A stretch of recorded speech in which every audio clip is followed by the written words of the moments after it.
Hi everyone, Krista Cowan here with another episode of The Barefoot Genealogist. As you are watching this video, I am on my way to New York City to participate in the genealogy event. So today's presentation is pre-recorded and I will not be available on chat afterwards. And it's also going to be kind of short and to the point. Several of you have sent in questions or asked me on chat or Twitter about hereditary societies. That question comes up quite a bit, actually. And so today I just thought I would give you a quick review or a preview understanding of what hereditary societies are, why they exist, how you can join them, and a little bit about what they can do for you or what you can do for the organizations. So with that introduction, let's go ahead and dive in. Let's first just talk about what these organizations are.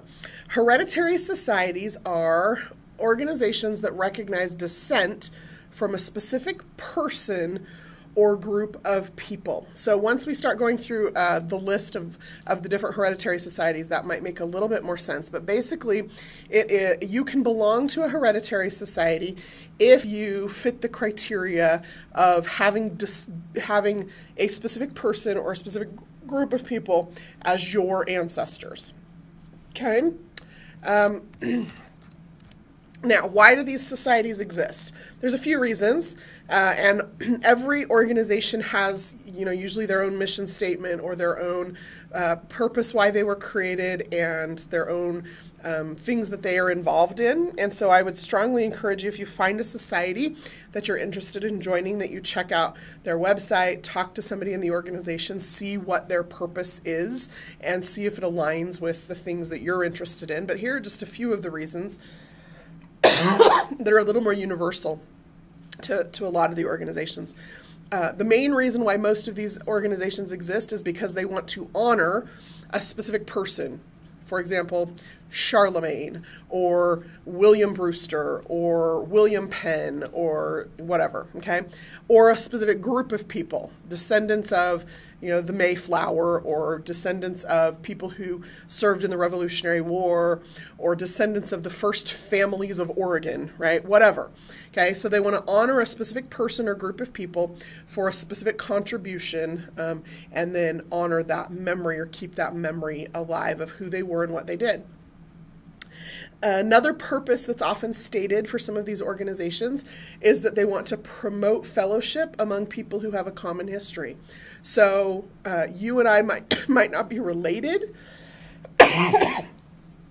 but maybe our great whatever grandfathers fought next to each other in the battle at Lexington, and that is a common tie that we have that we can use to connect with each other, to connect people, again, promote fellowship. A big reason why some of these organizations exist is to serve their community. And some of these organizations were created for this purpose, and some of these organizations, that purpose has evolved so that now this is what they have become.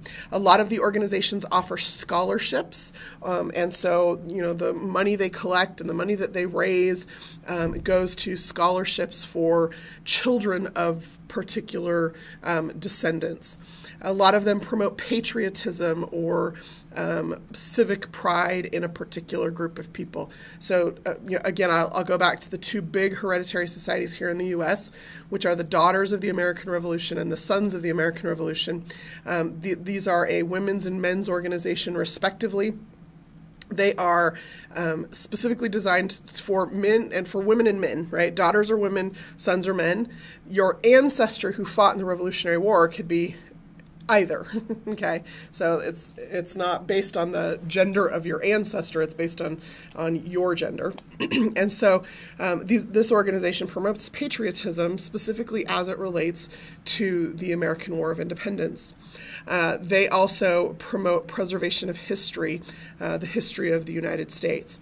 Some of these organizations, the Sons and Daughters of the Republic of Texas, right? They're about promoting or preserving the history of Texas, okay, whatever. So those they're all about service to their community. Some of them do cemetery cleanup projects, indexing projects, like lots of different things that these people are doing, but that service to community concept seems to ring true with a lot of these organizations.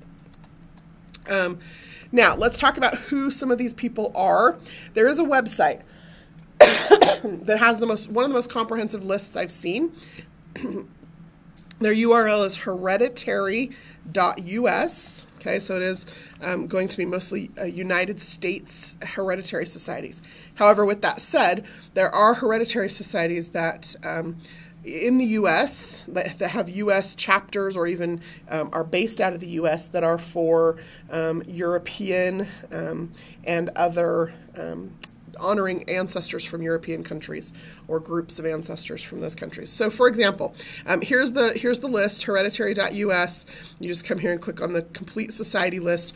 There are dozens and dozens and dozens and dozens and dozens of them, so many that they've had to break them out into, sections of lists, okay? And I have gone through every one of those pages and found them delightful, all the different kinds of societies, but I had to pick which ones I wanted to share with you, so I've narrowed it down to a few. There is one called the Alamo Defenders Descendants Association, okay? So this is, membership is specifically for people who are direct descendants, which is a redundant phrase, but for people who are direct descendants of those who defended the Alamo. But there is also a level of membership in this organization for people who just support the mission and objectives of the association and want to pay dues. So if you're a descendant, you have to prove that you're a descendant and you have one level of membership. If you are just somebody who wants to help preserve the history of the defenders of the Alamo, then you can join as a member who is not a descendant. So different levels of membership in this particular organization. This organization I find fascinating because I have an ancestor. It was actually an ancestor that was discovered while my connection to the Daughters of the American Revolution was being proven. We discovered this particular ancestor. She and her mother, also my ancestor, were the first two women accused of witchcraft in the New World, which I had no clue. I had them in my tree. I had no idea that's who they were. And so in this particular society, you have to be a descendant, a woman in particular who has an early American witch in their tree. And the purpose of the organization is simply to just preserve, to discover and preserve the memory of those who were accused of being witches in colonial America. And you have to prove, you have to be 16 or older, and you have to be able to prove descent from someone who's accused, tried, or executed for the practice of witchcraft prior to 1700.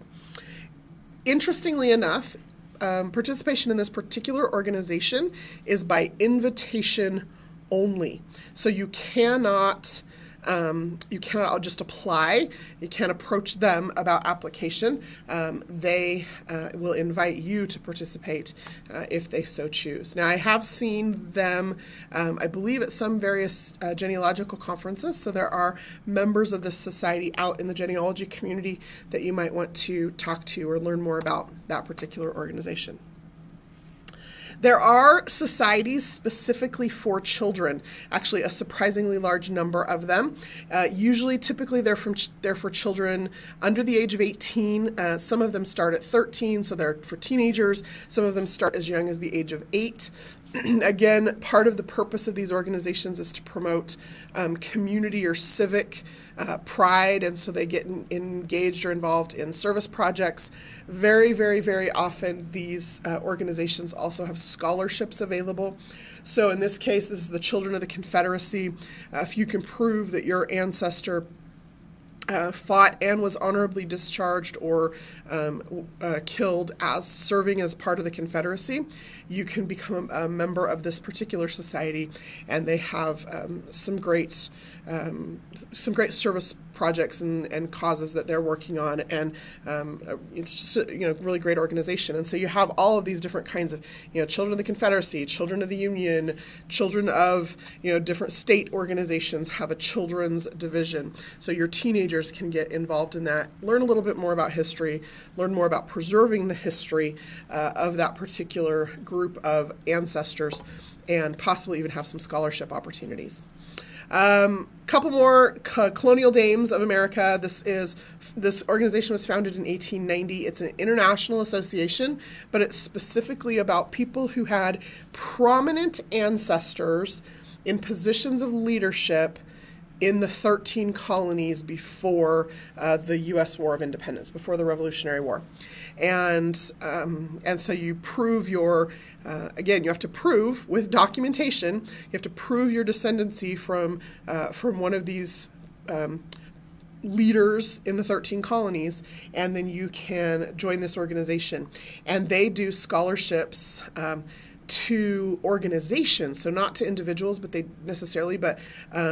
have scholarships and grants that they offer to organizations for preservation and further research in American history.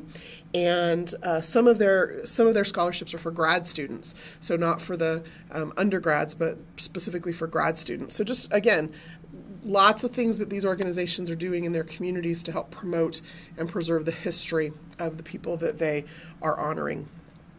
This one, I imagine there's quite a few of you who might be interested. It's called the Colonial Order of the Crown. And basically the eligibility for membership in this society means you are a descendant of the Emperor Charlemagne. And again, you have to complete a form of lineage and show that you are direct descendant and provide the documentation for that in order to join this organization. Last two I want to highlight, as I've already talked about, the Daughters of the American Revolution and the National Society of the Sons of the American Revolution.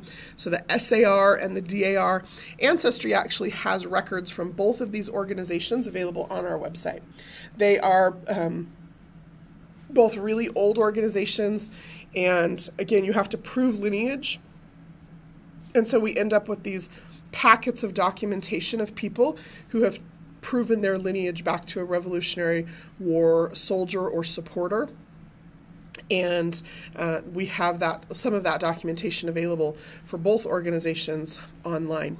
Now, in recent times, they've become a lot more strict about the accuracy of that documentation. Actually, both of these organizations have local chapters all over the United States, and every local chapter has a registrar who will help you with that process of documentation. So they'll look at your tree, they'll look at what you've collected, what documentation you've collected to prove your ancestry, and they'll show you places where that documentation might be weak, where you might need additional information, where you might need to prove something. They can also look at the files. There's an archive for each of these organizations where members only have access to some of the files and some of the records available through these organizations, and they can check those records and even show you places maybe where some of the suppositions in your tree have been disproven.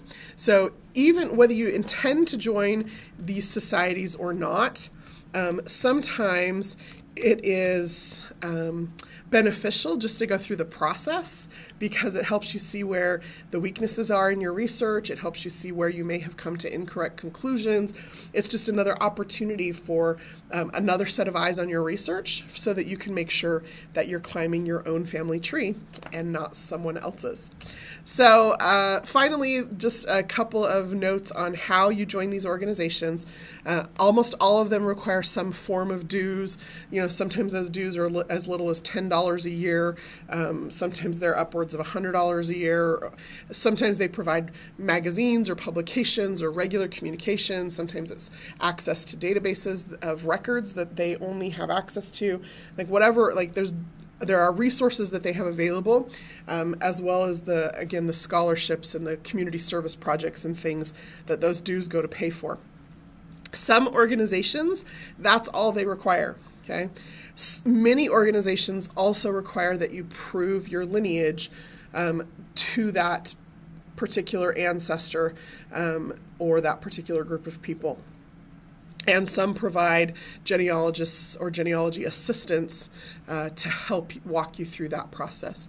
And then, as I mentioned, with the Daughters of the Early American Witches, there are some organizations that are by invitation only, which means you do not approach them. They will approach you if they want you to be a part of their society.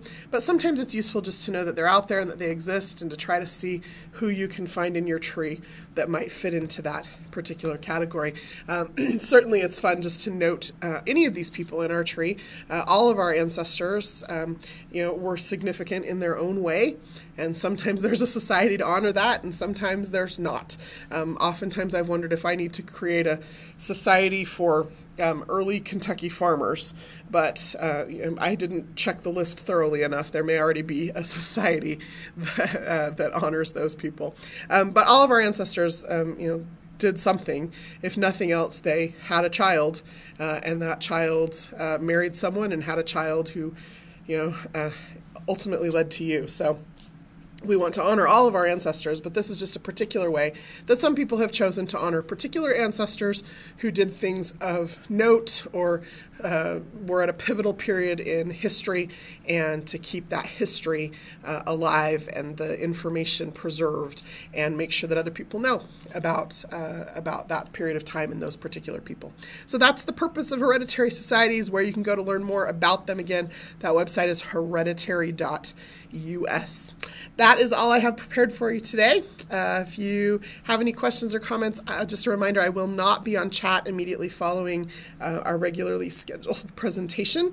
But if you're watching this on YouTube, feel free to leave a comment. I will review those and respond as necessary. Excuse me. Until next time, this is Krista Cowan.